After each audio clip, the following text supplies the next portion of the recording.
آج کی ویڈیو میں ہم نے جس موضوع پر گفتگو کرنی ہے وہ ہے پیشاب کے چھینٹوں سے بچنے کی سخت تاکید۔ اس بارے میں آقا کریم علیہ السلام نے کیا ارشاد فرمایا؟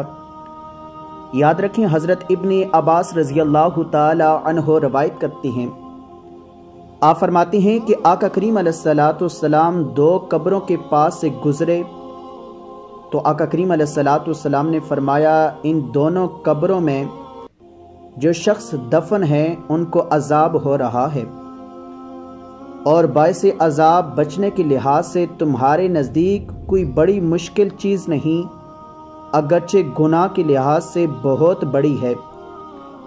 ان دونوں میں سے ایک شخص پیشاب سے نہیں بچتا تھا اور دوسرا شخص چغل خور تھا۔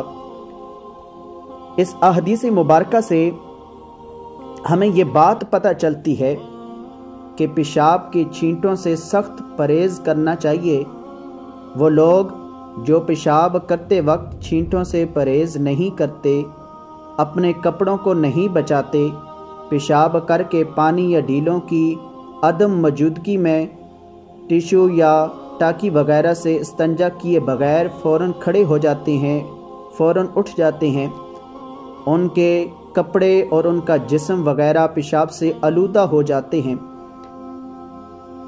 انہیں معلوم ہونا چاہیے کہ پیشاب سے نہ بچنا باعث عذاب اور بہت بڑا گناہ ہے۔ دعا ہے کہ اللہ رب العزت ہم سب کو ایسے دینی مسائل سیکھنے اور اس پر عمل کرنے کی توفیق عطا فرمائے۔ ویڈیو کو زیادہ سے زیادہ شیئر لائک کیجیے گا، میرے یوٹیوب کے چینل کو سبسکرائب ضرور کیجیے گا اور بیل آئیکن کا جو بٹن ہے اس پر کلک ضرور کیجیے گا تاکہ جتنے بھی ایسی دینی مسائل کے حوالے سے ویڈیو لگائی جاتی ہیں وہ آپ کو سب سے پہلے مل سکیں۔ جزاک اللہ۔